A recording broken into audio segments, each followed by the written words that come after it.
Good morning, my dear students. Myself Saurabh Srivastava started going to teach you today polity, chapter number 3, constitutional design. Okay, and in today's class, today is the part 6 of this chapter, and topic which I am going to discuss is that guiding values of the Indian Constitution, and also we will discuss about the second topic, which is known as institutional design. The two topics of today I will discuss, and today is the last part of this chapter which I am going to discuss.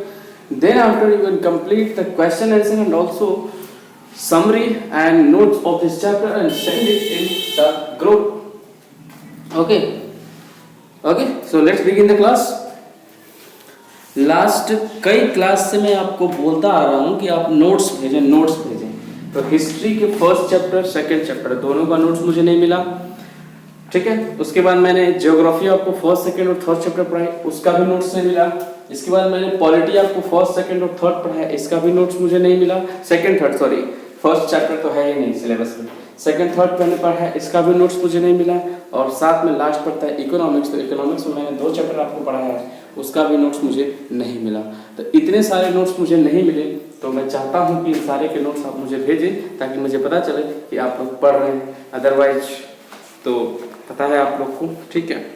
Guiding values of the Indian Constitution. First topic which I am going to discuss is that in this book we shall study the exact provisions of the Constitution on different subjects. अलग-अलग subject पे हमारे Indian constitution में क्या-क्या provisions किए गए हैं, ये हम पिछले 5 वीडियो में डिस्कस कर चुके हैं। Okay, at this stage let us begin by understanding the overall philosophy of what our constitution is all about. अब हमें समझने की ये जरूरत है कि हमारा पूरा जो कॉन्स्टिट्यूशन है बातें किस बारे में करता है, वो हमें बताने की क्या कोशिश करता है, वो किस लिए है, ठीक है। We can do this in 2 ways, हम 2 तरीकों से कर सकते हैं। पहला, we can understand it by reading the views of some of our major leaders on our constitution. Constitution पर जो कॉन्स्टिट्यूशन लीडर्स थे, जो मेंबर्स थे उस टाइम जो कॉन्स्टिट्यूशन बनाने में शामिल थे, उनके अलग-अलग व्यूज क्या थे, एक तो हम इस तरीके से जान सकते हैं। दूसरा कि but it is equally important to read what the constitution says about its own philosophy. लेकिन उस विचारों को पढ़ने से पहले, यानी कि उन थिंकिंग को पढ़ने से पहले हमें ये पढ़ना होगा कि एक्चुअल में कॉन्स्टिट्यूशन की फिलॉसफी है क्या। This is what the preamble का मतलब प्रस्तावना में क्या है कॉन्स्टिट्यूशन के, ठीक है ना। तो चलिए शुरू करते हैं। The dream and the promise, मतलब हमने सपने क्या देखे थे और हमने वादा क्या किया था, ठीक है। So some of you may have noticed name missing from the sketches of the makers of the Constitution. Mahatma Gandhi, he was not a member of the Constitution. Mahatma Gandhi, who was a great freedom fighter and also a father of the nation, okay, is not a participant of Indian Constitution Assembly. Why? This is a great personality and not a member of Indian Constitution Assembly.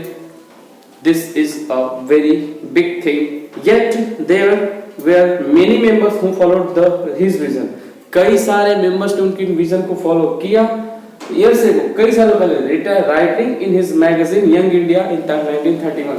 Gandhi ji की एक magazine थी जिसका नाम था young India. इस magazine को आप याद रखेंगे, ये क्वेश्चन के फॉर्म में आपसे पूछे जा सकते हैं। यंग इंडिया किसकी मैगजीन थी? तो वो गांधी जी की थी, ठीक है। तो 1931 में वो इस बात को अपने मैगजीन में पब्लिश करते हैं कि he had spelled out what he wanted the constitution to do, कि एक्चुअल में वो इंडियन कॉन्स्टिट्यूशन में चाहते क्या हैं, किस तरह की वैल्यूज वो चाहते हैं, किस तरह की ड्रीम उन्होंने देखी है इंडिया की और किस तरह की इंडिया को बनाना चाहते हैं, वो उन्होंने अपने यंग इंडिया मैगजीन में शो किया था, ठीक है। आगे ये सारे जितने वर्ड्स हैं ये सारे महात्मा गांधी के हैं, तो इसे आप खुद पढ़ लेंगे, इसे मैं डिस्कस नहीं करूंगा। अगर कोई डाउट होगा तो आप मुझसे पूछेंगे। This dream of an India that has eliminated inequality was shared by Dr. Ambedkar, ठीक है।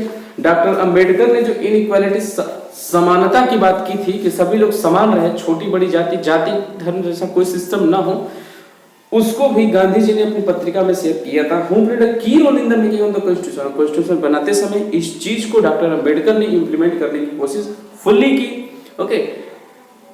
And he had a different understanding of how inequalities could be removed. लेकिन डॉक्टर अंबेडकर के सामने एक बड़ी चुनौती ये थी कि वो कैसे एक ही झटके में इनइक्वालिटीज को खत्म कर दे, क्योंकि एक झटके में इसे खत्म करना संभव नहीं था। इसलिए उन्होंने संविधान में, कॉन्स्टिट्यूशन में रिजर्वेशन को जोड़ा, ठीक है ना।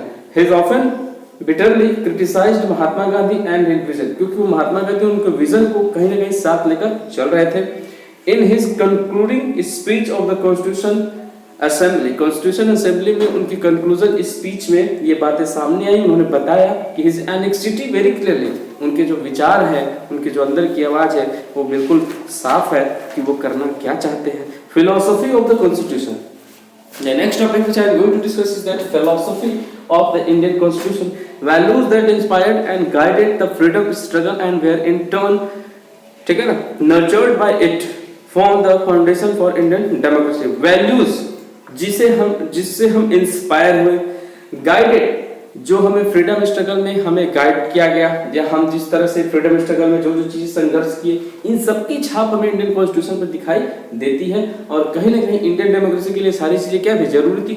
फ्रीडम स्ट्रगल में जिन चीजों की हम मांग कर रहे थे अंग्रेजों से, तो क्या हमें अगर हमारा देश मिल जाएगा खुद, तो क्या हम उन चीजों को इम्प्लीमेंट नहीं करने की कोशिश करेंगे, ठीक है ना। Preamble, these values are embedded in the preamble of the Indian constitution, और ये सारी चीजें हमें भारत के प्रेम्बल यानी कि इंडियन कॉन्स्टिट्यूशन जो प्रेम्बल है उसमें हमें दिखाई देता है। हम भारत के लोग, भारत को एक सशक्त, सुदृढ़, संप्रभुता, अभी मैं आगे बताऊंगा कि प्रेम्बल में क्या लिखा है, ठीक है ना। और ये प्रेम्बल की जो अवधारणा थी, प्रेम्बल का जो विचार था, वो हमें साउथ अफ्रीका के कॉन्स्टिट्यूशन से मिला था, ठीक है ना। We the people of South Africa, South African constitution में लिखा है, and we the people of India, हम भारत के लोग। तो हम भारत के लोग का मतलब कि भारत का भविष्य जो है वो भारत के लोग तय करेंगे। इसीलिए प्रेम्बल में पहली लाइन लिखी हुई है, we the people of India, ठीक है। The constitution begins with a short statement of its basic values। Constitution की शुरुआत एक बहुत ही छोटे सेंटेंस से होती है। This is called the preamble, जिसे हम क्या कहते हैं, प्रेम्बल कहते हैं। प्रेम्बल को हिंदी में प्रस्तावना कहा जाता है, ठीक है, जो हिंदी में आप लोग पढ़ते हैं। Okay, taking inspiration from American model most countries in the contemporary world. उस समय हमने इस मॉडल को अमेरिका से लिया था, लेकिन सबसे पहले जो प्रेम्बल यूज हुआ था वो साउथ अफ्रीका कॉन्स्टिट्यूशन से हुआ था। लेकिन अमेरिका में कॉन्स्टिट्यूशन के पहले पेज पे we the people of America लिखा था, इसलिए हमने इंडिया में भी इसी चीज को कॉपी किया, और कॉपी करने के बाद we the people of India. लेकिन प्रेम्बल का विचार हो साउथ अफ्रीका से हमें देखने को मिला है, ठीक है ना। अब देखते हैं आगे। Let us read the preamble of our constitution very carefully and understand the meaning of each of its keywords. The first word, the preamble of the constitution reads like a poem on democracy. Democracy में हम preamble को एक poem की तरह पढ़ते हैं, ठीक है। It consist the philosophy on which the entire constitution has been built, ठीक है। इसका मतलब है कि इट कंटेन्स, इसमें वो सारी फिलॉसफी मौजूद है जो हम एक कॉन्स्टिट्यूशन में चाहते थे। It provides a standard to examine and evaluate any law and action of government. Government किस तरह वर्क करेगी, कितने फॉर्म की फॉर्म्स होगी, कैसे रूल रेगुलेशंस बनेगा, ये सारे कॉन्स्टिट्यूशन में क्या है, चीजें विद्यमान है। ओके, आगे है कि to find out whether is a good और बैड, ये गुड है कि बैड है, it is some the soul of the, लेकिन फिर भी इसे हम संविधान की सोल यानी कि आत्मा कहते हैं। We the people of India, इसका मतलब होता है कि हम भारत के लोग। इसका मतलब कि the constitution has been drawn up and enacted by the people through their representatives and not handed down to them by a king or any outside। मतलब we the people मतलब भारत के भविष्य के जो निर्माता हैं वो हम खुद होंगे।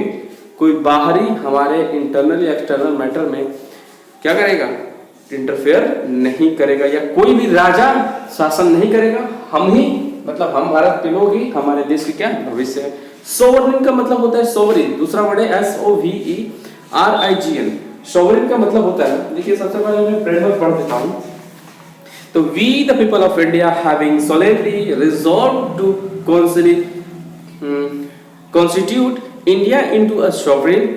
फर्स्ट वर्ड, पहला जो वर्ड ध्यान देने की जरूरत है, we the people of India, हम भारत के लोग। सोवरेन यानी कि संप्रभु, सोशलिस्ट सामाजिक, सेकुलर धर्मनिरपेक्ष, डेमोक्रेटिक रिपब्लिक यानी कि लोगों के द्वारा चुना जाएगा government, and to secure to all its citizen justice, social, economic and political.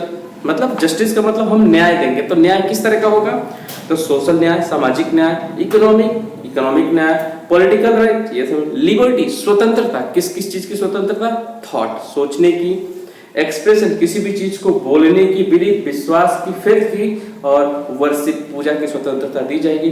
Equality किस चीज की equality, status end of opportunity, मतलब किसी भी जॉब के लिए आपको इक्वल अपॉर्चुनिटी, आप भी चुनाव लड़ सकते हैं, कोई भी चुनाव लड़ सकता है, तो इसको कहते हैं equal opportunity. And the promote among them all, और जो भी चीजें हैं आप उसे प्रमोट कर सकते हैं। फ्रेटर्निटी का मतलब होता है भाईचारा, ठीक है ना। assuring the dignity of the individuals and the unity of the integrity of the nation, Bharat की एकता के लिए फ्रेटर्निटी यानी कि भाईचारे का रहना जरूरी है। क्यों? क्योंकि भारत में कई तरह की लैंग्वेज, कई तरह के धर्म के लोग रहते हैं, इसलिए फ्रेटर्निटी बहुत ही जरूरी है। In our constitution assembly this 26th day of November 1949 do hereby adopt, enact and give ourselves this constitution. It means the constitution was adopted by the Indian Constitution Assembly on the date 26th of November 1949 and also and adopted by the people of India on 26th of January 1950. So you remember these two dates. मैंने सारे words के मतलब आपको बता दिए। Sovereign का मतलब होता है संप्रभु, मतलब हम सारे डिसीजंस ले सकते हैं, कोई भी इंटरनल और एक्सटर्नल कोई भी इंटरफेयर नहीं करेगा। सोशलिस्ट सामाजिक किस तरह की, तो हमें एक, ठीक है, सोशलिस्ट का मतलब सामाजिकता, ठीक है। सेकुलर धर्मनिरपेक्ष, किसी भी धर्म को मान सकते हैं, किसी भी धर्म को हम बदल सकते हैं। डेमोक्रेटिक गणतंत्र रिपब्लिक, जस्टिस लिबर्टी स्वतंत्रता, इक्वालिटी समानता, फ्रेटर्निटी भाईचारा, ठीक है।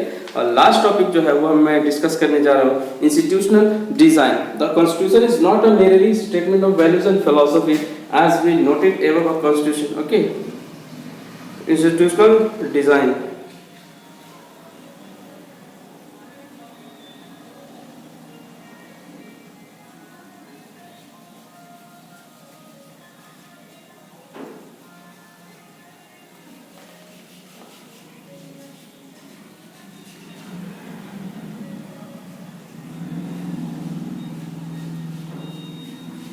कॉन्स्टिट्यूशनल डिजाइन आप खुद पढ़ लीजिएगा, सॉरी इंस्टीट्यूशनल डिजाइन, क्योंकि इसमें बहुत ज़्यादा कुछ नहीं दिया है। अगर कोई डाउट होगा तो आप मुझसे पूछ लेंगे और इस चैप्टर के नोट्स को कंप्लीट कर लेंगे। बहुत बहुत धन्यवाद हमारे साथ जुड़ने के लिए। Thank you so much. Please like, subscribe my YouTube channel and okay, thank you so much.